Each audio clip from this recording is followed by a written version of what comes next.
Ézéchiel 37, versets 1 à 14. La réalité vs la vérité. Les faits vs la foi. Bien-aimés, je vous propose de lire ce texte sous deux angles. Sous l'angle historique et sous l'angle sotériologique, ou encore selon l'angle du salut de l'âme ou de notre vie. Amen. On revient sur le verset 1.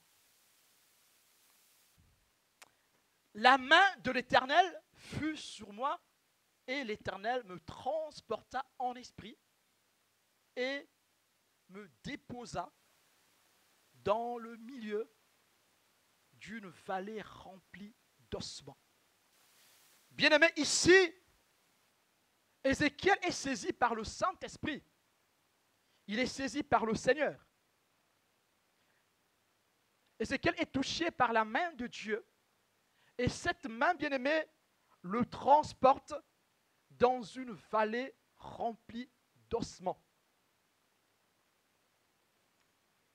Mais si nous repartons dans le verset 11, que représente, bien-aimé, cette vallée d'ossements? Il me dit, fils de l'homme, ces eaux, c'est toute la maison d'Israël. Voici, ils disent, nos eaux sont desséchées, notre espérance est détruite, nous sommes perdus. Amen. La main du Seigneur touche Ézéchiel, transporte Ézéchiel dans une vallée remplie d'ossements.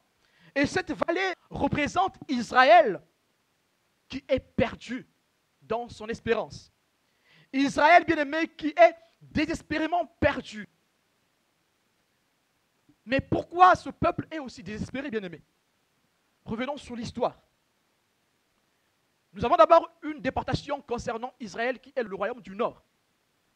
Nous savons tous que Israël a été divisé en deux royaumes après le schisme causé par le péché de Salomon. Le royaume du Nord est constitué d'Éphraïm, aussi appelé Éphraïm, qui est Israël. Et nous avons le royaume du Sud qui est Juda. Il y a une première déportation d'Israël. Et après vient une première pour Juda. Juda aussi est déporté à son tour par les Babyloniens, par Nebuchadnezzar. Et cette première déportation aura lieu en moins 605. Et c'est dans cette vague, bien aimée, que nous allons retrouver Daniel. Quand vous lisez le livre de Daniel, nous avons les dates exactes concernant cette première déportation de Juda. Viendra ensuite, bien aimé, la deuxième déportation, qui aura lieu vers moins 597. Et c'est dans cette dernière que nous allons retrouver Ézéchiel. Donc, ici, bien aimé, cette trame se passe entre moins 593 et moins 571. Donc, si vous faites bien le calcul, bien aimé, entre 605 et 571, nous voyons qu'il y a 34 ans qui s'écoulent. 34 ans séparent la première déportation de Juda et le moment où Ézéchiel est en train de recevoir la révélation. Alors nous pouvons comprendre, bien aimé, que le temps affaiblit ce peuple dans l'espérance. Ce peuple est détruit dans son espérance. Israël ne croit plus en Dieu. Ils se disent finalement, Dieu nous a abandonnés à cause de notre péché. Alors ici, Dieu peut dire, voici, ils disent, nos eaux sont desséchées. Notre espérance est détruite. Nous sommes perdus. Bien-aimés, nos vies aussi peuvent ressembler à cette vallée.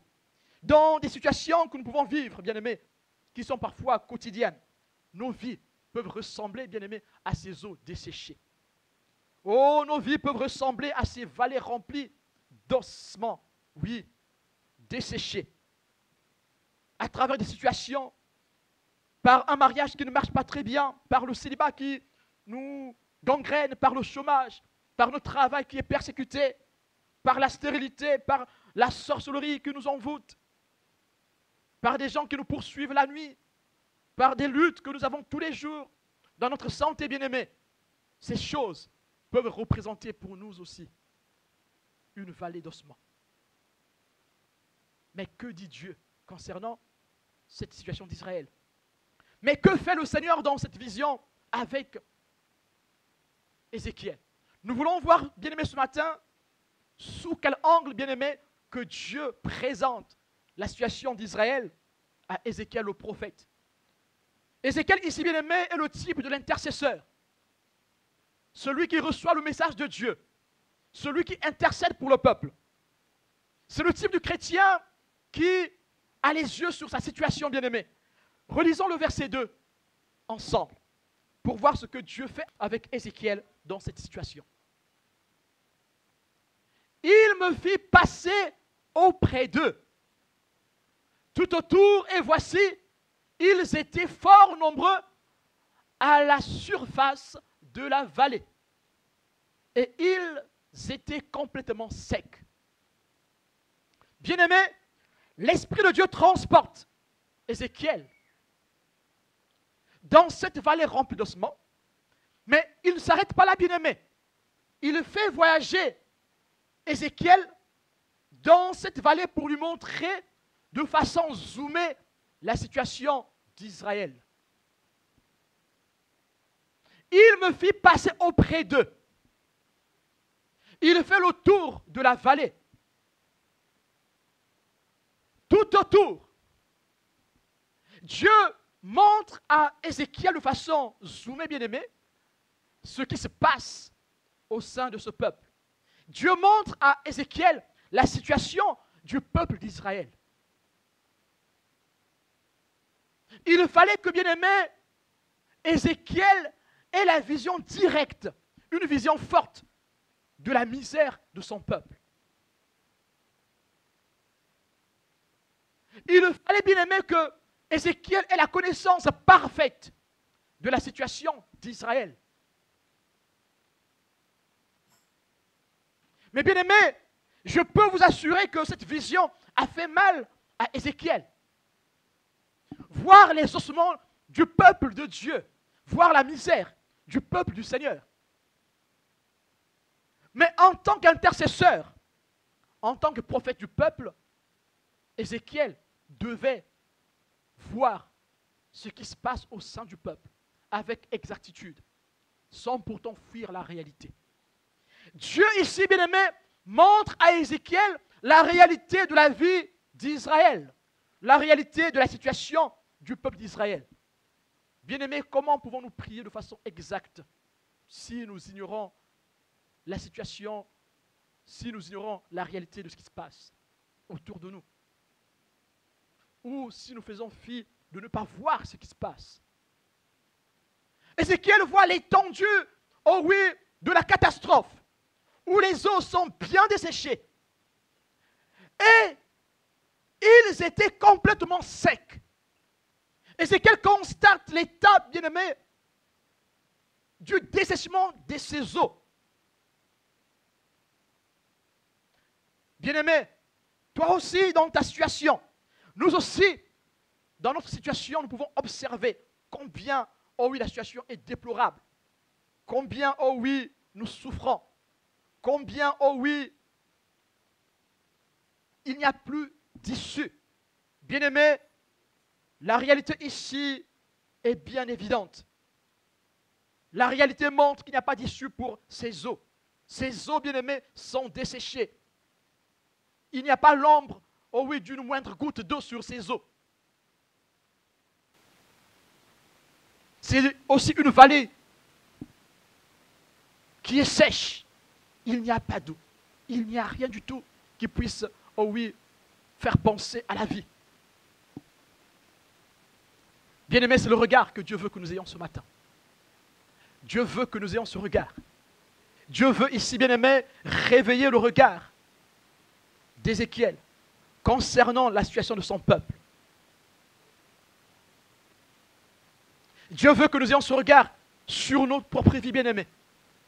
Dieu veut encore ce matin que nous ayons ce regard sur les gens que nous accompagnons dans la foi, les gens pour qui nous prions. Quel regard avons-nous? Avons-nous un regard fuyant? Sommes-nous dans le déni? Mais lisons la suite. Verset 3.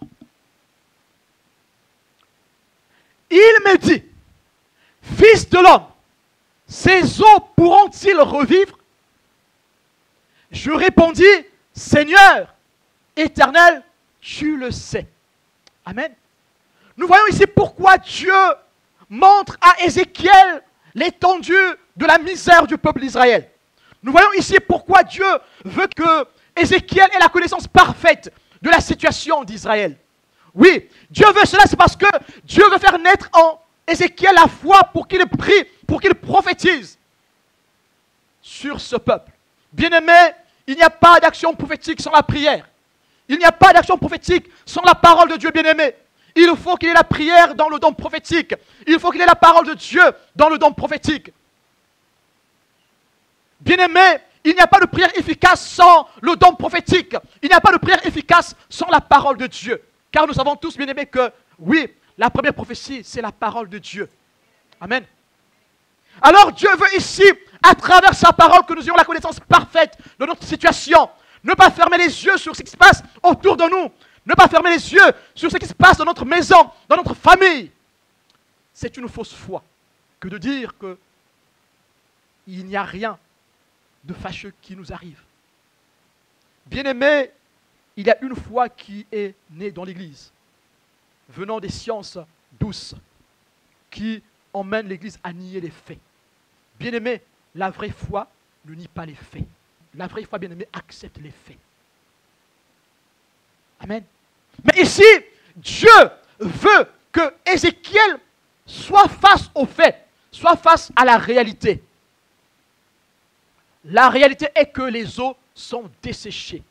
Les ossements sont secs. Il n'y a aucun bout de chair sur ces eaux. Il n'y a aucune goutte d'eau dans ces eaux. Les eaux sont secs. Dieu veut qu'Ézéchiel le sache. Dieu veut qu'Ézéchiel voie l'état d'avancement du dessèchement du peuple d'Israël. Bien-aimé, ici, il ne s'agit pas que d'un dessèchement physique, bien-aimé. Il s'agit aussi d'un dessèchement du peuple spirituellement. Le peuple est sec spirituellement. Le peuple est sec physiquement. Non seulement, bien-aimé, qu'il souffre pendant 34 ans. Ça fait 34 ans qu'ils souffrent, bien-aimé. Ils sont dans la misère, dans la persécution. Mais bien-aimé, ils sont aussi dans la misère spirituelle. Ils ont abandonné, bien-aimé, leur Dieu. Allez voir ce que fait Esdras quand il pleure sur le peuple. Quand cette prophétie, oh oui, d'Ézéchiel ici se réalise, se concrétise. Que fait Esdras, bien-aimé? Esdras pleure sur le péché de son peuple. Et vous allez voir qu'il y en a qui ont commis des péchés. Ils sont mariés avec des femmes étrangères. Alors il fallait répudier ces femmes et ces enfants, bien-aimés. Il y avait un dessèchement spirituel aussi, non seulement physique. Dans nos vies, bien-aimés, il y a tant de dessèchements qui peuvent arriver, bien-aimés, parfois à notre insu, sans nous avertir. Ces choses arrivent, ces choses s'installent, bien que nous sommes enfants de Dieu. Des influences peuvent entourer nos vies, bien-aimés, bien que nous soyons enfants de Dieu, bien que nous ayons la connaissance de la parole de Dieu. Ces choses s'installent dans nos vies de façon matérielle, physique et spirituelle. Nous sommes perdus. Si nous nions l'évidence, bien-aimés, face à l'évidence, si nous nous mettons dans le déni, bien-aimés, Dieu ne pourra pas agir. Dieu, pour agir, veut que nous acceptions notre situation, que nous l'acceptions, que nous sachions, oui, nous sommes malades, nous avons besoin du Seigneur. Bien-aimés, le malade, pour aller voir le médecin, il faut qu'il sache qu'il est malade. Si tu ne ressens aucune douleur, bien-aimé, tu n'iras pas voir le médecin. Alléluia. Dieu veut emmener, veut transporter, bien-aimé, Ézéchiel dans cette dimension de la réalité. Bien-aimés, soyons face à la réalité de notre misère. Ne fuyons pas, oh oui, ce qui se passe devant nous. Ne faisons pas le déni, acceptons ce qui se passe. Mais, bien-aimés, ici, Dieu veut maintenant, puisque tu as vu la réalité, maintenant, Ézéchiel, tu as vu ce qui se passe. Maintenant, Ézéchiel, tu as vu comment ces eaux sont desséchées. Maintenant, Ézéchiel, tu as vu comment la situation d'Israël est désespérante. Qu'en penses-tu? Qu'est-ce qui peut sortir de la mort? Une vallée remplie d'ossements desséchés, bien-aimés, représente le chaos, le vide. Représente le tohu-bohu. Dieu dit à Ézéchiel, qu'est-ce qui peut sortir de ce chaos? Que penses-tu de ce chaos? pourquoi Dieu pose cette question? C'est parce que Dieu veut emmener Ézéchiel dans une autre dimension de foi.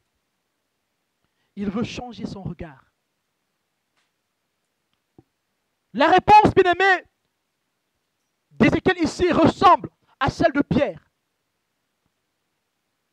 envers Jésus. Dans Jean 21, verset 17. Il lui dit pour la troisième fois, Simon, fils de Jonas, m'aimes-tu? Pierre fut attristé de ce qu'il lui avait dit pour la troisième fois, m'aimes-tu? Et il lui répondit, Seigneur, tu sais toutes choses, tu sais que je t'aime. Jésus lui dit, paie mes brebis. Amen. Merci. Bien-aimé, la réponse d'Ézéchiel ressemble à celle, bien-aimé, de Pierre, qu'il donne à Jésus. Jésus, bien-aimé, ici, est en train de rétablir la foi de Pierre qui a régné son maître.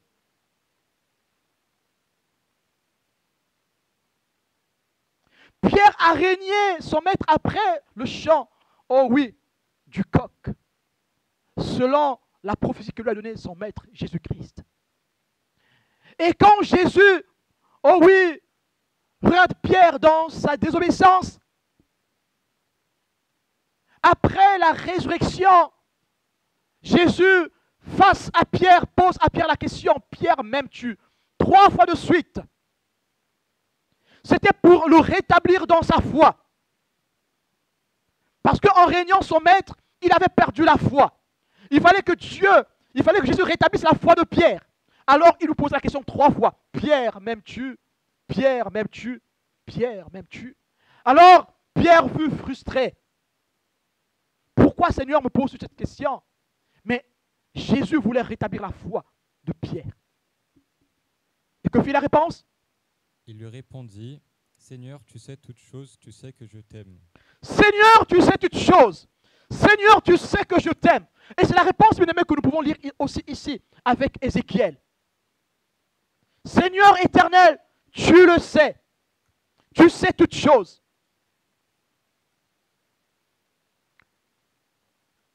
Tu sais que les saisons peuvent venir la vie. Tu es le maître de la vie. Alors Dieu, en posant cette question à Ézéchiel, Dieu veut ramener Ézéchiel dans une dimension de foi capable de prophétiser pour le peuple. Dieu veut ramener la foi d'Ézéchiel dans une dimension qui lui donnera la force de prier pour le peuple. Fils de l'homme, ces eaux pourront-ils revivre? Y a-t-il la vie dans ces eaux? Seigneur, tu le sais. Seigneur, tu sais toutes choses. Nous aussi, bien-aimés, les promesses nous posent la même question. Quand nous nous plongeons dans notre vie, notre regard est fixé, bien-aimés, sur notre situation. Quand Dieu veut nous toucher, ses promesses sont devant nous. Quelle réponse donnons-nous? Essayons-nous de retrouver la foi à travers les promesses ou banalisons-nous les promesses de Dieu? Bien-aimés, je ne sais pas si vous avez saisi ce message qui avance petit à petit.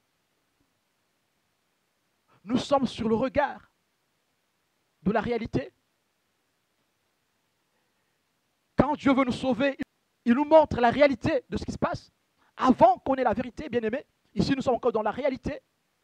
Dieu nous montre la réalité de ce qui se passe. Nous avons les contours de la réalité de notre vie. Bien-aimés, parfois, quand tu commences à vivre de façon intense ta douleur, parfois, bien-aimé, quand tu commences à vivre de façon intense ta souffrance, ton épreuve, c'est une façon de Dieu de te dire, oui, maintenant, ta solution est là. Souvent, c'est là que nous abandonnons, bien-aimés. Quand la douleur est intense, quand la souffrance est intense, c'est là où nous, enfants de Dieu, nous avons tendance à abandonner. Quand le rejet est intense, quand la maladie est intense, c'est là, bien-aimés, que nous avons tendance à abandonner. Nous disons finalement, Dieu nous a oubliés. Ça faisait 34 ans, bien-aimés, que ce peuple souffrait. Et c'est après cela, bien-aimé, que Dieu appelle Ézéchiel pour lui dire, penses-tu que la vie peut sortir de ces eaux? La douleur était déjà intense. Le peuple était déjà en train de gémir. Toi aussi, bien-aimé, ta situation perdure. Tu penses qu'il n'y a plus d'issue. Tu penses même à la mort. Tu penses à l'abandon. La douleur est intense, bien-aimé. La souffrance, le besoin, le manque est intense. Tu ne crois plus, oh oui, que cela peut arriver. Non, je ne crois plus que je peux avoir d'enfants, c'est fini. J'ai dépassé l'âge. J'ai atteint la ménopause. Non, c'est fini, je ne peux plus concevoir. J'ai 45 ans, c'est fini. C'est passé, c'est pour les autres. Maintenant, je n'aurai que les enfants de Dieu. Mais non, Dieu veut que tu aies tes propres enfants. Béni soit le Seigneur. Amen. Je sais que ce matin, Dieu parle à quelqu'un. Ah non, c'est fini maintenant, je ne crois plus en cela. C'est fini. Je sais que Dieu me bénira dans autre chose. Plus dans cette chose. C'est le temps pour les autres. Mais Dieu dit encore ce matin, penses-tu que de ces eaux peuvent sortir la vie? Oh, les eaux représentent le vide, le chaos. Ta situation est chaotique. Ta situation, bien-aimée, est désespérément morte. Alors tu dis, oui, je crois en Dieu. Je sais que Dieu a une chose pour moi. Mais pas celle-là. Celle-là, c'est pour les autres. Dieu te pose la question, penses-tu que de ces eaux peuvent venir la vie?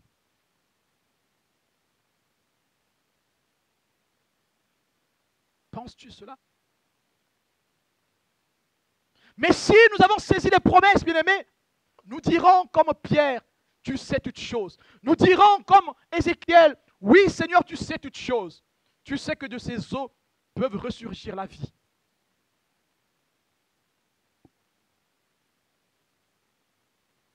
Dieu ici emmène Ézéchiel, oh oui, à voir la situation, oh oui, sous l'angle divin. Dieu aussi, quand ta douleur augmente, quand elle s'empire, bien-aimé, c'est là que Dieu veut que tu aies une vision divine sur ta situation qui perdure. Ce célibat qui n'en finit plus. Tu ne sais plus compter les années depuis quand tu attends. Quand est-ce que viendra ma délivrance? Ça fait des années qu'on prie pour cela. La prophétie a été donnée.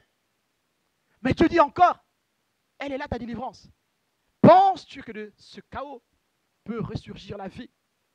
C'est la question que Dieu nous pose ce matin. Chacun de nous ici, bien-aimé, a une situation. Moi aussi, j'ai une situation, j'attends la réponse du Seigneur. Dieu me pose la question. Fabrice, penses-tu que de ta situation peut ressurgir la vie? Bien-aimé, Satan, c'est pendant ce temps-là que Satan va te parler. Quand la situation est perdue, quand elle est dure, quand elle insiste, Satan vient. Bien-aimé, souvenez-vous, hein, quand Dieu pose une question, Satan aussi de son côté pose la question. Amen. Dieu pose la question. Fils de l'homme, ces eaux pourront-ils revivre? Fils de l'homme, la vie pourra-t-elle ressurgir de ceci, de ce chaos? Satan vient maintenant. Dieu m'appelle fils de l'homme. Satan vient. Et il est très familier. Hein? Bon, je m'appelle Fabrice. Hein? Donc, familièrement, on peut m'appeler Fabolo. Alors, Fabolo, ça n'a pas la peine, hein, laisse seulement. Tu es perdu là. Bien-aimé, Satan te parle dans ta langue. Oh, mais laisse seulement ma soeur. C'est fini. Ta situation est quitte. C'est fini, tu ne peux pas réussir. Tu es cuit. Il te parle dans ta langue. Fabolo, Fabrice, laisse seulement Fabrice. Tu es mal, c'est fini. Ton projet, il ne réussira pas. Ça ne sert à rien de faire le projet. Tu n'as pas assez de moyens pour le faire. Ça ne sert à rien. Laisse seulement ton projet. Abandonne. Continue à être esclave de ton patron. Travaille pour le blanc. Pardon. Il y a des blancs parmi nous, excusez-moi. Mais l'ennemi, je veux monter des projets. L'ennemi me dit, Fabolo, laisse seulement. Travaille pour eux. Tu auras ton salaire. Tu pourras payer tes crédits. Contente-toi du salaire. Tu pourras payer tes charges. Tu pourras payer l'école des enfants. Mais si tu montes un projet, tu n'auras rien pendant des mois. Peut-être voire même 3 mois. Ou encore tu vas perdre tout ce que tu as investi. Bien-aimé, c'est la voie du diable. Mais Dieu me dit ce matin, oh, de ce chaos, de cette oui.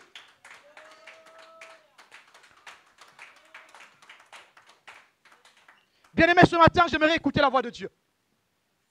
J'aimerais dire, oui Seigneur, oui, de ce temps qui est long sortira, oh oui, ma victoire. J'aimerais dire ce matin, oh Seigneur, de ce célibat qui perdure, ressortira, oh oui, la victoire, le mariage qui sera célébré en pompe, où j'inviterai tout le monde, même mes ennemis. J'aimerais encore que tu dises ce matin, oui, oh, de cette situation qui tue, qui perdure, sortira la victoire, la délivrance. C'est vrai que ça fait longtemps que ça dure. Dieu a parlé, je n'ai pas encore vu. Mais Seigneur, oui, je vois dans la foi. Oh oui, Dieu voulait emmener Ézéchiel ici de voir la vérité dans la réalité, bien-aimé. Dieu veut nous ouvrir les yeux pour que nous voyions, bien-aimé, la vérité qu'il y a dans la réalité. Bien-aimé, la réalité peut nous tromper si nous n'avons pas la vision de Dieu. Dieu veut que la vision de l'intercesseur change. Que ta vision change par rapport à ta situation. C'est vrai, j'ai des problèmes. J'ai tel problème, il faut les énumérer. Et bien aimé, prends l'habitude de prendre un stylo. Écris tes problèmes, bien aimé. Écris-les sur le papier. Présente-les devant toi quand tu pries. Bien aimé, si tu as un lieu où tu pries, prends tes problèmes, écris-les sur le papier. Et pose-les là. Et répète tous les jours. De ces problèmes sortira la solution. Je ne vois pas les problèmes, mais je vois des solutions. Des solutions qui vont me propulser. C'est ce que Dieu veut que nous fassions ce matin. Vois les choses sous l'angle de Dieu. Vois les choses, vois la réalité sous l'angle divin. Vois la réalité sous l'angle de la foi. Vois la réalité sous l'angle de la vérité.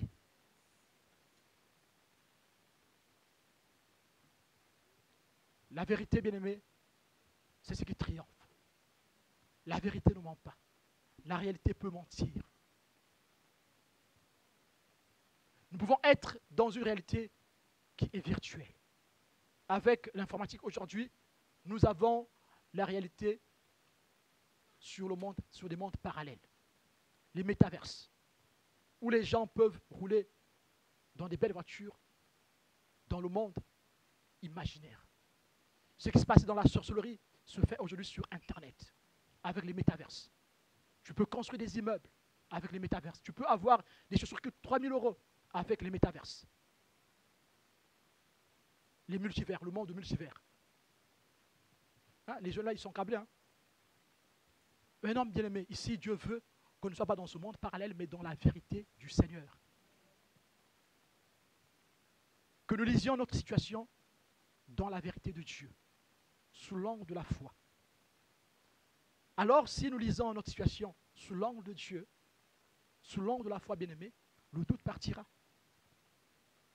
La honte partira. L'inquiétude nous quittera. Et tout cela donnera place au miracle. Pour que le miracle naisse, bien-aimé, il faut que notre regard change.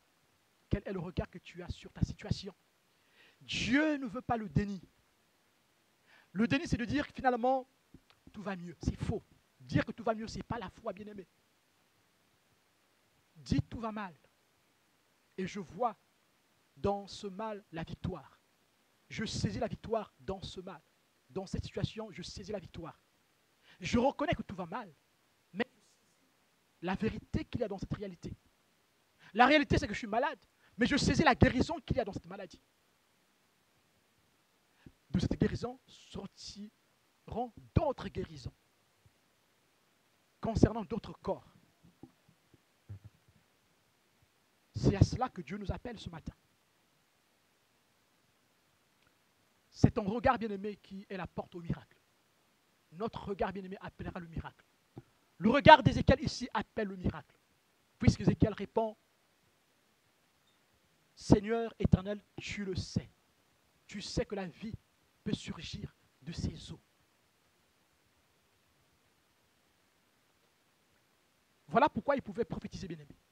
Ézéchiel prophétise parce qu'il a accepté que sa vision change. Après 34 ans, bien-aimé, Ézéchiel a toujours prié. Il a toujours prié, bien-aimé.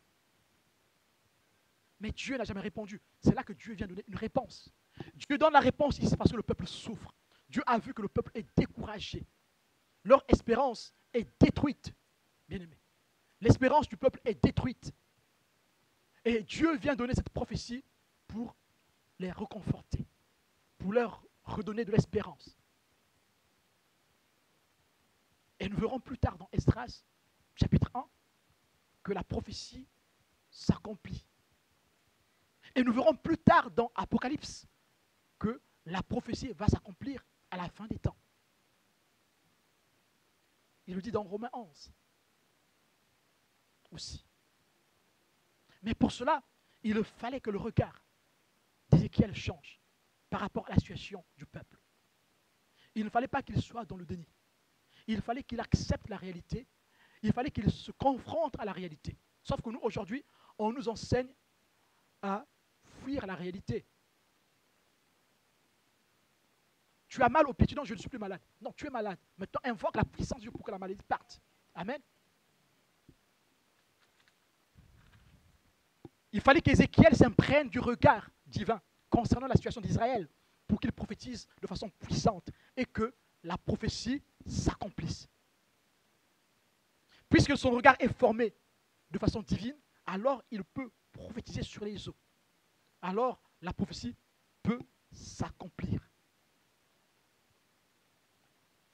Bien-aimé, si notre regard, oh oui, est focalisé sur les faits, Dieu ne pourra pas agir. Ici, le regard est focalisé sur les faits, pas pour y rester. Une fois que ton regard se focalise sur les faits, il faut sortir des faits et se mettre à la montagne de Dieu pour invoquer sa puissance, pour invoquer sa main, afin que la chose change. Deux choses à ne pas faire. Rester le visage, les yeux braqués sur les faits ou fuir les faits. Ces deux attitudes nous éloignent du miracle. Si notre regard, bien-aimé, est trop fixé sur les faits, nous n'aurons plus la foi, nous aurons l'angoisse. Nous aurons l'inquiétude. Or qu'il n'y a pas, bien-aimé, de foi où il y a l'inquiétude. Il n'y a plus l'exaucement de prière où il y a l'inquiétude. Non, bien-aimé. Là où il y a la peur, il n'y a plus d'exaucement de prière. La prière n'est plus efficace. Dieu nous appelle ce matin à changer de regard. Que notre regard ne reste pas sur les faits. Une fois que nous avons conscience des faits, plaçons-nous à la montagne, où nous avons un regard plus élevé, vers, oh oui, le Saint d'Israël, celui qui est porteur, oh oui, de miracles, celui qui est porteur de bonnes nouvelles. Bien-aimés, si nous fixons nos regards, si nos regards restent, bien-aimés, que sur les faits, bien-aimés, nous aurons différentes émotions. Et ces émotions vont nous tromper, vont nous induire en erreur. Nous ne pourrons plus prier, bien-aimés. Déplaçons notre regard des faits, plaçons-le, bien-aimés, en la vérité qui est le Seigneur, pour vivre le miracle de Dieu. Si tu as du mal à t'en sortir dans une situation qui perdure, un comportement, un caractère, une faiblesse, une maladie, une situation, bien-aimée, ne nie pas cela, accepte cela. N'aie pas honte de témoigner ce qui se passe. N'aie pas honte de dire ce qui se passe. N'aie pas honte de partager cela avec les autres. Dieu ici partage ce qui se passe au sein de son peuple avec un homme, avec Ézéchiel. Toi aussi partage la situation avec quelqu'un. Partage, n'aie pas honte. Partage la situation. Alors tu auras la force dans la prière. Tu pourras prophétiser sur ta situation, bien-aimée. Alors Dieu a dit, prophétise sur la situation. Parce qu'il était prêt pour le faire. Parce qu'il avait la connaissance de la situation. Parce qu'il avait la connaissance sur la réalité de ce qui se passait. Dieu veut que notre regard aille au-delà des faits. Qu'il ne s'arrête pas sur les faits. Qu'il arrive à sortir la vérité des faits. Il faut que nous ayons, oh oui, la réalité qu'il y a derrière ces faits. Mais bien aimé, qu'est-ce que nous avons ici derrière ces faits? quel est le bénéfice que nous avons derrière ces faits? Si nous relisons le texte, bien-aimé, derrière les faits, nous avons la vie qui va ressortir, qui va ressurgir des eaux. Peu importe, bien-aimé, ta situation actuelle, si tu pousses le regard plus loin, tu ne verras plus que les faits. Tu verras la réalité qui est la parole de Dieu, les promesses de Dieu. Alors tu pourras t'en sortir. Tu pourras avoir confiance en Dieu. Ta foi va augmenter et viendra l'exaucement. Lisons bien Jean 9, versets 1 à 3. Jésus vit en passant un homme aveugle de naissance. Ses disciples lui firent cette question. Rabbi, qui a péché, cet homme ou ses parents pour qu'il soit né aveugle? Jésus répondit, ce n'est pas que lui ou ses parents aient péché, mais c'est afin que les œuvres de Dieu soient manifestées en lui. Amen. Amen. Bien-aimés, ici nous avons un aveugle de naissance, un aveugle né. Mais que voient les disciples, bien-aimés? Ici nous avons deux regards. Le regard, oh oui, qui n'a pas la foi, et le regard qui a la foi. Le regard, oh oui, qui voit les faits, qui reste sur les faits, et le regard qui va au-delà des faits. Jésus, bien-aimé, ne reste pas sur les faits. Ici, les disciples, eux, restent sur les faits. Qui a péché? Bien-aimé, parfois, nous voulons savoir comment c'est arrivé. Qui a fait quoi? Dieu veut juste qu'on ait la solution, que ses œuvres se manifestent. C'est tout ce que Dieu veut, bien-aimé. C'est ni le comment ni le pourquoi. Dieu veut que tu pries pour que la solution vienne. Amen. Les disciples ici posent la question, mais d'où vient cette infirmité? Leurs yeux sont fixés sur le péché et sur l'infirmité, sur la cause et sur la conséquence. Les yeux du Christ sont fixés sur la solution, sur la manifestation du royaume des cieux. Que nos yeux, bien-aimés, soient fixés sur la manifestation du royaume des cieux. Amen. Jésus dit ici, c'est ni à cause de lui, ni à cause de ses parents, mais c'est pour que la gloire de Dieu soit manifeste. Amen. Ma situation perdure pour que la gloire de Dieu soit manifeste. Et dans ça, je ne vois pas l'échec. Dans cette maladie, bien-aimé, Jésus ne voit plus l'échec. Le péché est un chaos, bien-aimé. Jésus ne voit plus le péché. L'infirmité est un chaos, bien-aimé. Jésus ne voit plus l'infirmité, mais il voit la manifestation de la puissance du Seigneur. La manifestation de la puissance de Dieu. Alors que notre regard change ce matin, qu'on ait le regard du Christ, au lieu de voir le péché et l'infirmité, il voit la gloire de Dieu. Comme Ézéchiel pouvait maintenant voir la gloire de Dieu dans ses ossements desséchés. Comme Dieu voyait la vie dans ses ossements desséchés. Ayant le regard de Dieu dans notre situation, alors le miracle arrivera. Il poindra. Jésus dit non, c'est pas que lui qui est péché ou ses parents, mais c'est pour que la gloire de Dieu soit manifeste. Seigneur, je veux que ta gloire soit manifeste dans ma situation. Répète-le, bien-aimé. Dis-le.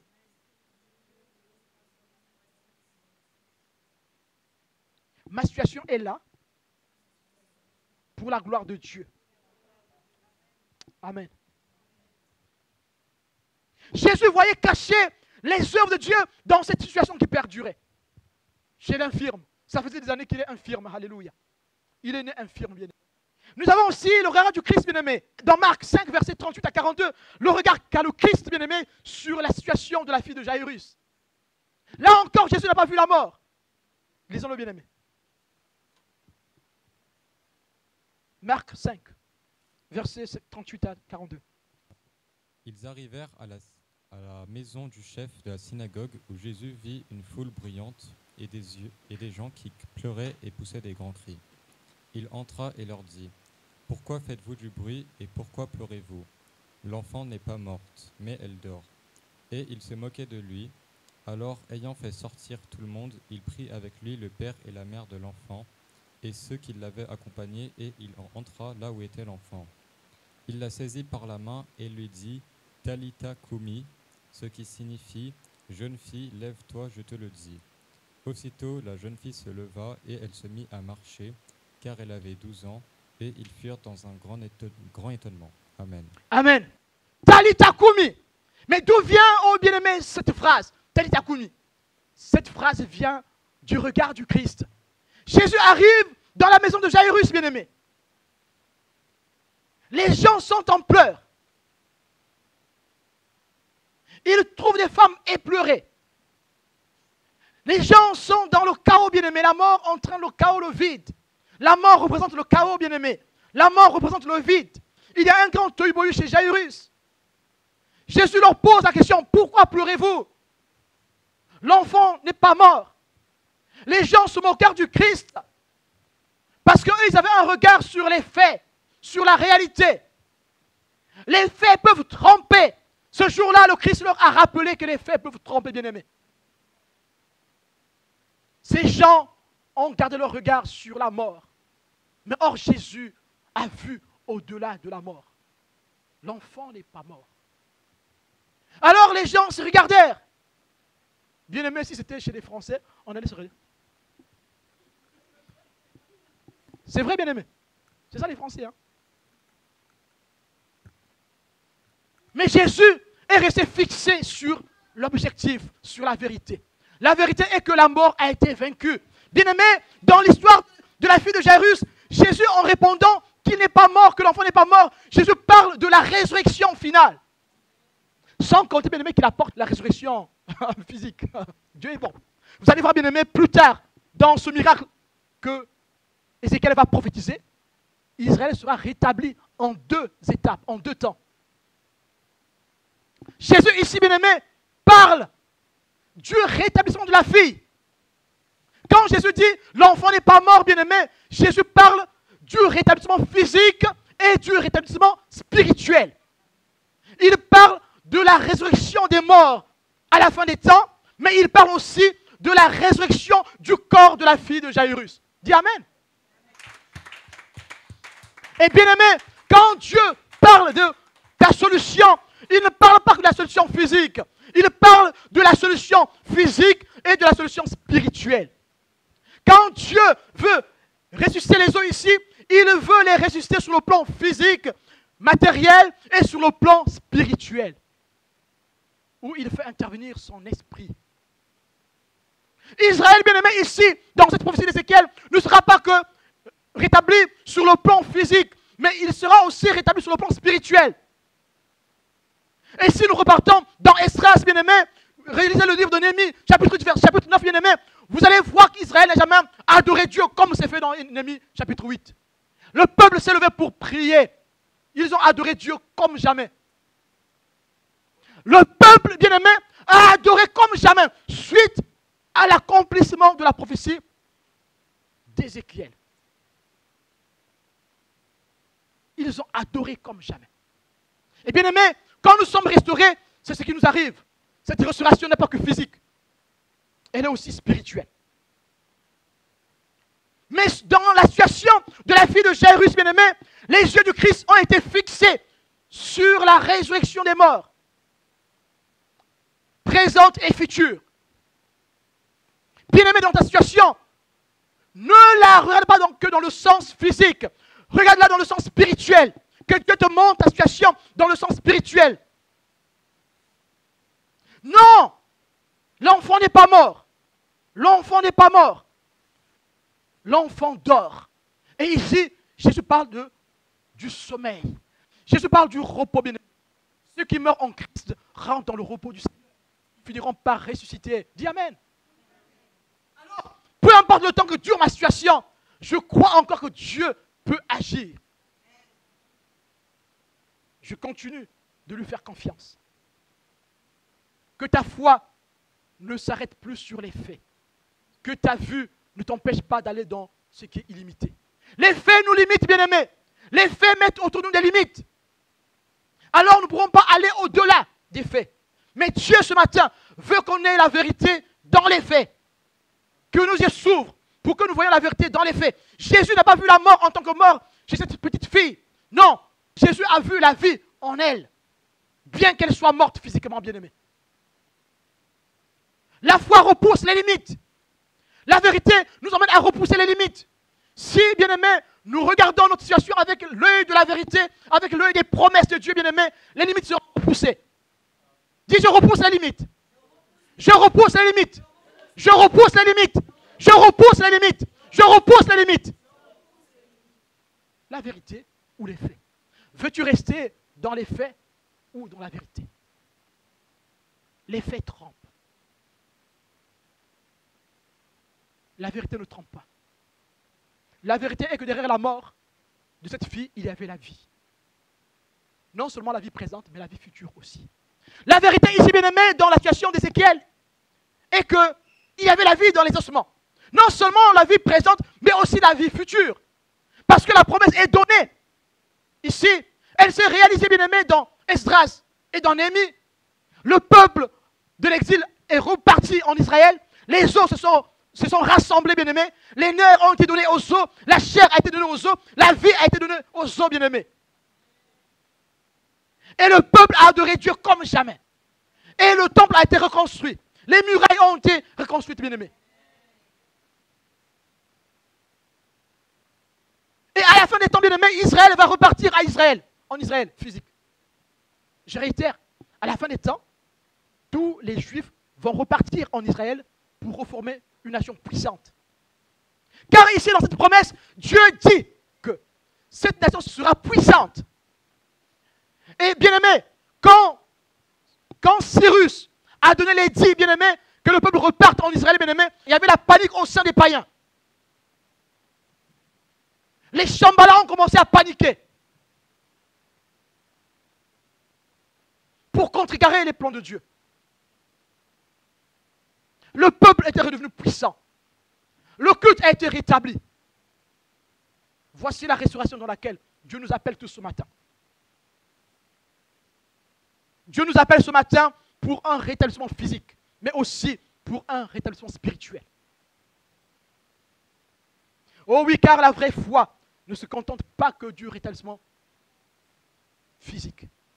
Pourquoi nous ne recevons pas? Parfois on se pose des questions, mais pourtant j'ai prié. Ça fait longtemps que je prie, maintenant je ne prie plus pour cette situation parce que j'en ai marre. Dieu m'a déjà écouté. Non, quand tu ne priais, pourquoi tu ne reçois pas? Parce que tu te limites, bien aimé, tu t'es limité aux faits. Tu veux que Dieu réalise tes faits, un point c'est tout. Je prie pour les faits, c'est fini, tu t'arrêtes là. Bien aimé, Dieu veut qu'on change de regard. La prophétie ici d'Ézéchiel ne s'arrête pas que sur les faits. Ézéchiel prie ici pour que Dieu répare le peuple physiquement et spirituellement. Quand Esdras a prié pour le peuple, quand Esdras a rassemblé le peuple, ils ont prié pour le rétablissement physique et spirituel. Ils ont prié pour le rétablissement politique et spirituel. Il fallait que ce peuple se reforme. Pour ça, il faut des leaders politiques. Esdras était l'un d'eux. Mais il fallait aussi des leaders spirituels. Esdras et Jérémie ont été parmi ceux-là. Mais nous, parfois, nous nous contentons que du rétablissement physique. Je prie pour mon fiancé ou pour ma fiancée. Je m'arrête là. Je ne vois pas au-delà de la fiancée ou du fiancé. Je prie pour ma guérison. Je m'arrête là. Je ne vois pas au-delà de ma guérison. Je prie pour mon ministère. Je m'arrête là. Je ne vois pas au-delà du ministère. Dieu veut qu'on aille au-delà des faits. Ma guérison, c'est un fait. Si Dieu me guérit, ça sera factuel. Mais Dieu veut que j'aille au-delà du factuel. Amen. Que mon regard change. Que notre regard change ce matin, bien-aimé. Ne nous contentons plus que du rétablissement physique. Bien-aimé, si nous prions pour le rétablissement spirituel, bien-aimé, le physique suivra, bien-aimé. Recherchez premièrement quoi? Le royaume des... Et le reste sera donné par-dessus. Amen. Je recherche le rétablissement spirituel d'abord. Et viendra, bien-aimé, le rétablissement physique. Bien-aimé, nous avons lu ici. Lisons-le ensemble. On va le lire ensemble. Le verset 4. Lisons le verset 4. Et ici, Dieu demande de prophétiser. Prophétise sur ces eaux. Et dis-leur, ossements desséchés, écoutez la parole de l'Éternel. L'Éternel a ses eaux. Voici, je vais faire entrer en vous l'esprit et vous vivrez. Je vous donnerai des nerfs, je ferai croître sur vous de la chair, je vous couvrirai de peau, je mettrai en vous un esprit et vous vivrez et vous saurez que je suis l'Éternel. Amen. Mais toi, Dieu t'appelle. Moi, Dieu m'appelle. Dieu veut que nous prophétisions nous aussi dans la prière. Je prie pour ma situation. Dieu veut que nous prions pour notre situation, que nous prophétisions pour notre situation. Mais comment nous devons prier? Comment devons-nous prophétiser pour notre situation? Est-ce que sur le physique ou sur le spirituel d'abord? Mais ici, nous voyons que Dieu dit qu'il va rétablir les os, il y aura de la chair, les nerfs, mais il y aura aussi l'Esprit de Dieu qui sera donné, bien-aimé. Et nous voyons ici, bien-aimé, lisons le verset 7, bien-aimé. On va voir ce qui se passe. Je prophétisais selon l'ordre que j'avais reçu. Et comme je prophétisais, il y eut un bruit et voici, il se fit un mouvement. Et les os s'approchèrent les uns des autres. Je regardais, voici, il leur vint des nerfs. Il y a des nerfs collés maintenant aux os bien-aimés pour donner la sensation. La chair crue et la peau les couvrit par-dessus. Mais il n'y avait point en eux d'esprit. Bien-aimé, que sert-il à un homme de gagner le monde s'il perd son âme? Bien-aimé, la chair ici ne servait absolument à rien. Il n'y avait pas l'être et le mouvement. Bien-aimé, Dieu peut nous bénir dans nos situations physiques, bien-aimé. S'il ne rajoute pas l'esprit, cela ne sert absolument à rien. L'ennemi peut revenir nous arracher cela. Voilà pourquoi, bien-aimé, pour tout suivi, si Dieu t'appelle à accompagner des gens, sème d'abord la parole de Dieu. Ce n'est pas la délivrance qui compte d'abord, bien-aimé. Sémons d'abord la parole qui va transformer le cœur, qui va changer le comportement, qui va changer les caractères, bien-aimé. Et alors, quand viendra la délivrance, oh, la chose sera parfaite. Puisque l'Esprit est donné via la parole de Dieu. Mais ici, bien-aimé, les nerfs de la chair n'ont servi absolument à rien tant qu'il n'y avait pas l'Esprit de Dieu. Lisons Genèse, bien-aimé. Bien-aimé, Genèse chapitre 2. L'Éternel Dieu forma l'homme de la poussière et de la terre. Il souffla dans ses narines un souffle de vie et l'homme devint un être vivant. Amen. Quand est-ce que la masse de terre devient quelque chose d'important? C'est quand? C'est quand il a soufflé, bien-aimé. Si tu ne souffles pas, ce n'est pas important. Bien-aimé, dans ta situation, toi qui pries pour un mari ou pour une femme, bien-aimé. Si Dieu ne souffle pas l'esprit dans cette situation, bien-aimé, tu pourras te marier, il y aura rien du tout. Zéro quotient. 2 roues. Des lunettes, comme cela. Donc, si Dieu ne souffle pas l'esprit dans ta situation, peu importe ce que tu as reçu, bien-aimé, ça pourra t'échapper entre les mains.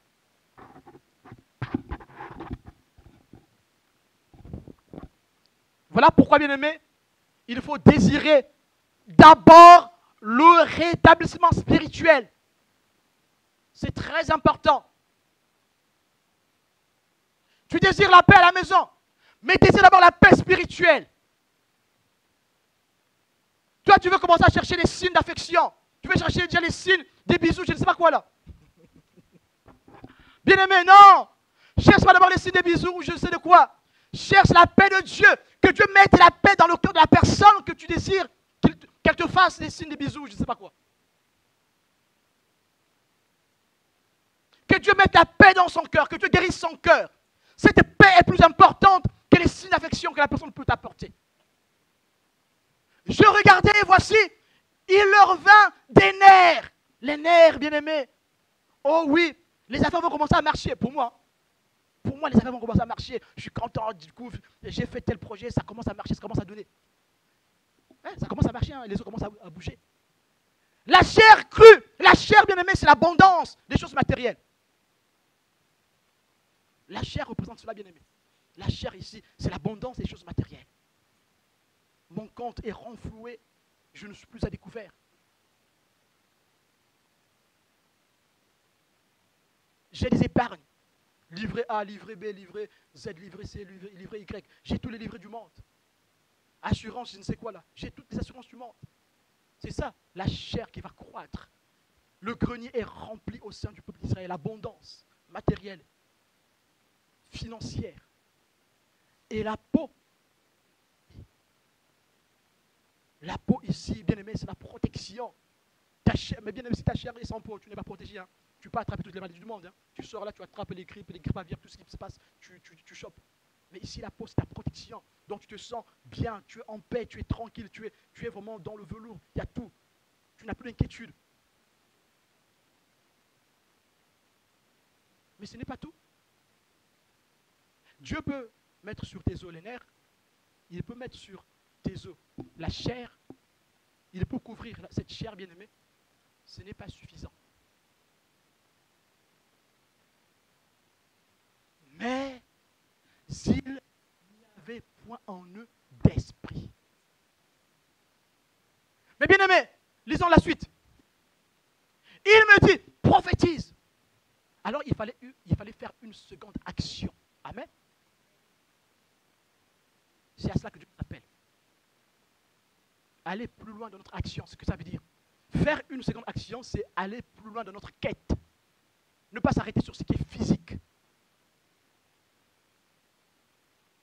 Je recherche ce qui est physique, mais d'abord ce qui est spirituel. Je vais plus loin dans ma quête.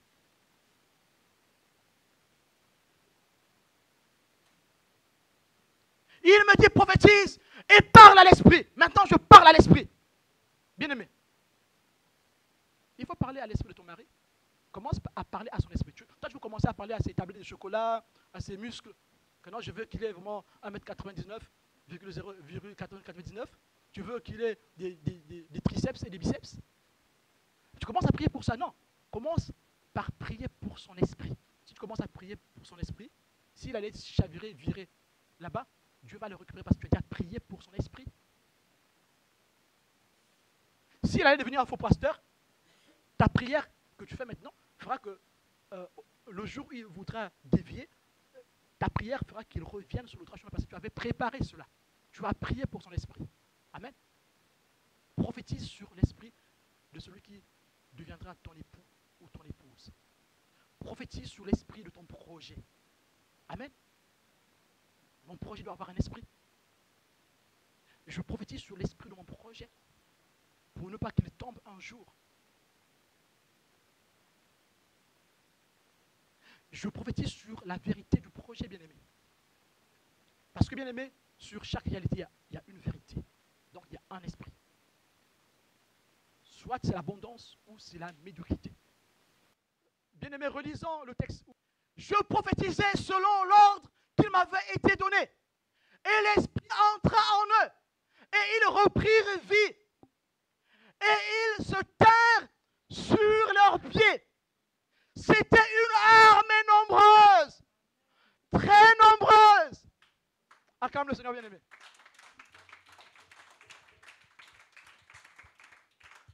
Bien-aimé, des eaux desséchées vont sortir une armée nombreuse. Bien-aimé, du noyau desséché va sortir une forêt, bien-aimé. Une forêt. Mais qu'est-ce qui fait, bien-aimé, que d'un noyau sorte, oh oui, une forêt? Qu'est-ce qui fait, bien-aimé, que des eaux desséchées sortent une armée nombreuse? C'est le regard, bien-aimé, le regard de foi. Le regard dans la vérité, pas le regard factuel. Bien-aimé, le regard factuel laisse les eaux dans leur état. C'est le regard de foi, le regard de vérité qui fera que les eaux deviennent des êtres vivants, une armée nombreuse. Bien-aimé, le regard doit changer sur les mots, aussi sur les mots, pas que sur les faits, mais sur les mots aussi. Parce que les mots sont intangibles, n'est-ce pas? Et c'est par les mots qu'on fabrique toutes choses, n'est-ce pas? Avec quoi Dieu a fabriqué le monde? Avec la parole. Comment était le monde au début? Relisons-le, bien-aimé. Genèse 1, verset 1. Au commencement, Dieu créa les cieux et la terre. La terre était informe et vide. Il y avait des ténèbres à la surface de l'abîme et l'Esprit de Dieu se mouvait au-dessus des eaux. Amen. Dans la version Chouraki, il est écrit « En tête, Elohim criait les ciels et la terre. La terre était tohu et bohu.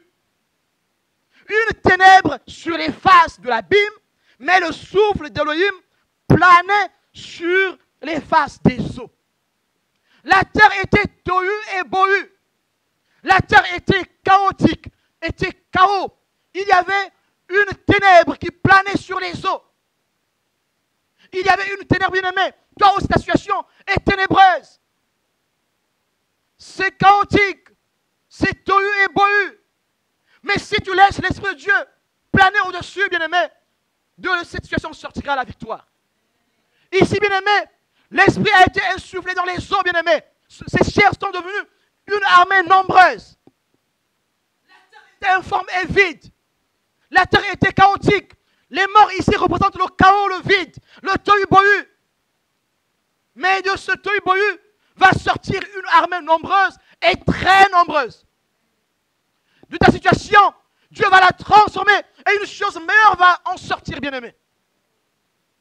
Il suffit de changer le regard. Changeons notre regard. Quand Dieu a créé le monde, il n'y avait rien autour. Mais pourtant, toutes ces choses sont sorties de Dieu. Amen. Bien-aimé, tout peut sortir de ce que tu as aujourd'hui.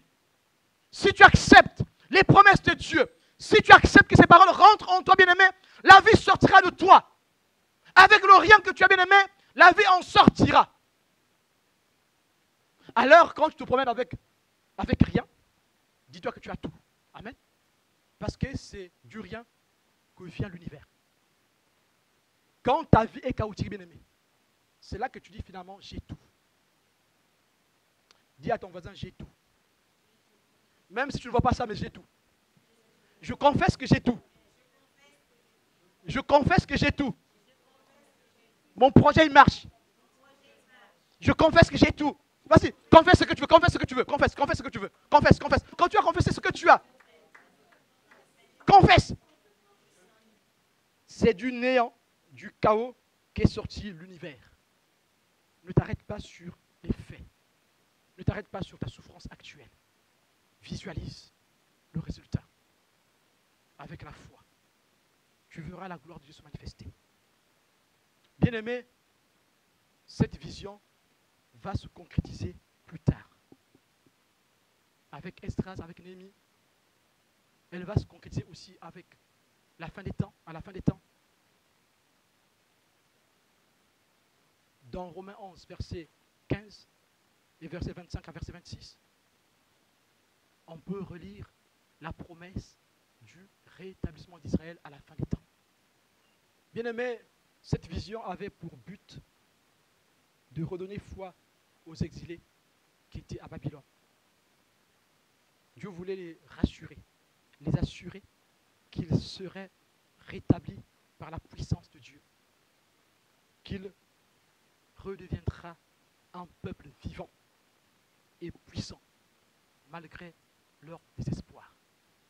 Ce message, Dieu nous le donne aussi ce matin pour nous redonner de l'espérance, pour que dans notre épreuve, que nous continuons à espérer, que notre regard reste fixé sur la vérité et non sur les faits. Que dans notre prière, que nous nous focalisons d'abord sur le rétablissement spirituel. Amen. Nous allons nous lever pour prier ensemble. Alléluia.